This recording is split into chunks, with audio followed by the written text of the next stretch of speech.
If your baby is not sleeping, then you're not sleeping. And if you're not sleeping, then it's not good. Actually, not good. I've been there and I know what it's like. So today I am sharing with you my best kept secret, the 3 pillars of baby sleep. And these are all practical, tangible tips that you can implement from day 1 of your baby's life, coming from someone who had done it twice with a baby that had severe acid reflux and another one with oral ties. So if I can do it, you can do it too. First of all, I just want us to set some realistic expectations. This video is about helping parents understand the needs of their baby, and by meeting those needs, we will naturally see some consistently longer stretches of sleep so that by the time they are 3 to 4 months of age, they just start sleeping through the night. What this video is not about is sleep training your baby or crying it out or just generally forcing these little babies into the rhythms of an adult's life. Please bear in mind that for the first 6 to 8 weeks, your baby's probably gonna wake up to feed every 2 to 3 hours no matter what you do, because the sheer size of their stomach is just so small.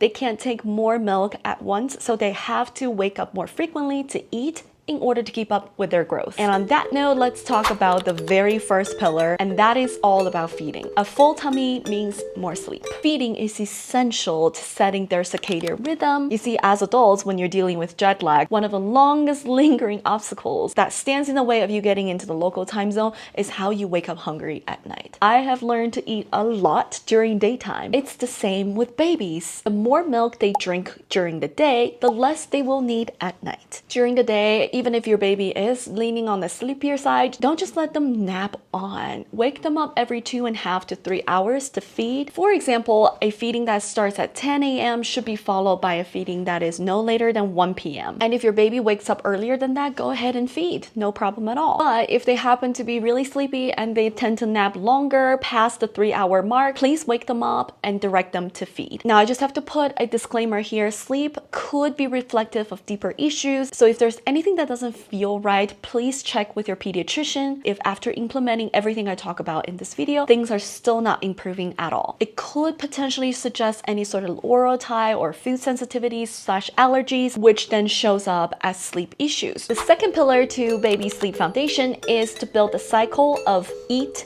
play, sleep. And that means once your baby is up from a nap, it is time to eat. It doesn't matter how much they eat or if they stopped eating after a while and decided they wanted more again later, they are awake. You are here to encourage them to feed more. What you want to avoid is that you spend the entire wake window that they have just chillin'. We got things to do, and that is to eat. Again, I am not saying you should force your babies to eat, but you should direct them. So if they only have a light snack during the wake window, they will likely wake up really early from their nap because of hunger, and overall throughout the course of a day, they did not get enough calories during the day, so they need to make up for it at night. You know how most sleep courses provide these perfect schedules of a baby who just wake up to eat, and then they play, and then they go to sleep? Realistically speaking, that is not how it worked out for us, nor anyone that we knew. Both my babies like to wake up, eat, play, eat, play, eat, play, eat, play, until they're so tired, then they eat one last time and they conk out. As long as there is a clear distinction of when they are awake, they are eating, and there is sleep time during which they sleep, that's as far as you need to go. Do not ever obsess over those perfect schedules.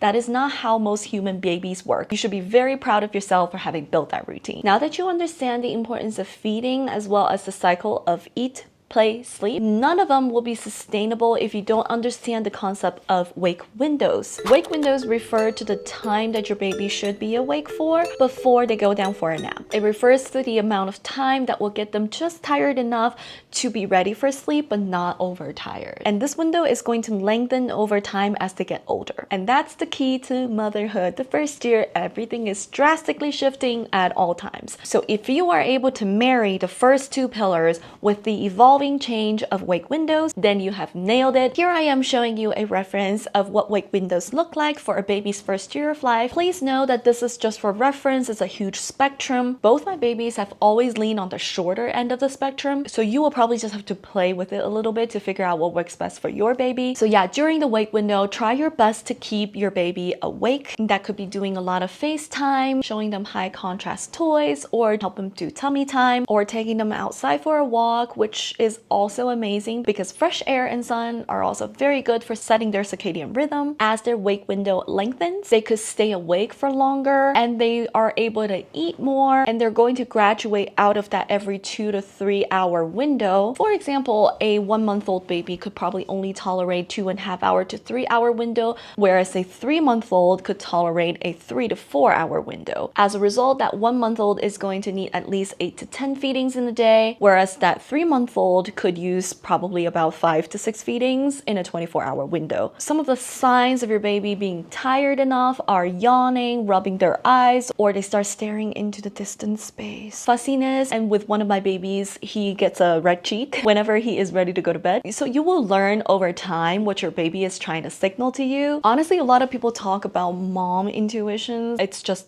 acquired skill on the job. If you ever wonder as a new parent, how do I put my baby down? It's very simple. You build a routine that works for you. It does not have to be complicated at all. I have seen enough of these Instagrammable nighttime routines or nap routines that are just so oversaturated with unnecessary elements. Realistically, you probably just have to zip up the sleep sack, put your baby down, close the curtains, and turn on the sound machine, and you're good to go. And that is what we have done for both of our babies, and it worked perfectly. They don't need all these rituals and singings and bopping. And I know as new moms, you're already overwhelmed with so many things, so just simplify. Go for the simplest things and see if that works, and if not, then add more to it. Bear in mind that minor disruptions are going to happen. Car naps will eventually happen, and you might be going out with friends and staying out a little bit too late beyond their bedtime. I know as new mothers, you probably think, oh, I can't do all that. You can and you need to, because some sense of normalcy is actually going to help you recover mentally and physically after childbirth. As someone who had suffered from postpartum anxiety and depression, as well as dysphoric milk ejection reflex, I am a huge advocate for new mothers' mental health. If you are curious about how to support your mental health as a new mother, please check out this video and take it from someone who has learned it the hard way. I want you to thrive, and I want you to have all the tools at your disposal. Anyway, so back to sleep. Life happens. Sleep regression is also going to happen, but just hang on tight. Every single time you start another cycle of eat, play, sleep, you have a chance to jump back on the train. And sometimes that could take a whole month, which had happened with my firstborn. His 4-month sleep regression lasted a whole month. Every single day, I hold on to these 3 pillars and try to do it as much as possible, not forcing my child, but try our best to jump back on the train. After the sleep regression, the rest of his first year of life is honestly quite straightforward. Despite all the future sleep regressions, we just hold on to these 3 pillars, and he is now a great sleeper, very capable of sharing a room with his little sister. And with my second baby, she had oral ties, so she has a hard time actually drinking enough milk. So when I could not actually hold on to the first pillar, I still work on the second and the third pillar, and that still got her very on track to sleeping through the night by the time she is 3 months old. For extra resources, I highly recommend every new parent get yourself Baby Wise. This has stayed classic, and this is a book I recommend to every new mom. It's going to help you understand some of what I shared today that I just can't go too deep in a video. Another resource that I really love was Taking Care of Babies. I have taken their course, but I also highly recommend their free resources on her blog post as well as her Instagram. And that's a wrap for the 3 pillars of baby sleep that I'm sharing with you today. And I believe you as a new mom to have all it takes to take care of your baby, to meet their needs, and to be able to understand them better than anyone else in this world can. If you are a new mother, check out this series that I've made about postpartum wellness, not just research or head knowledge, but are tried and true from my own real life experience as a mom that went through postpartum 2 times. This series includes tips on mental health as well as physical recovery that are adapted from the ancient wisdom of Zoyuans known as Chinese confinement. Let me know in the comments below what you enjoy the most and what else you would like me to talk about. And before you go, please be sure to subscribe, and I'll see you in the next video. Bye!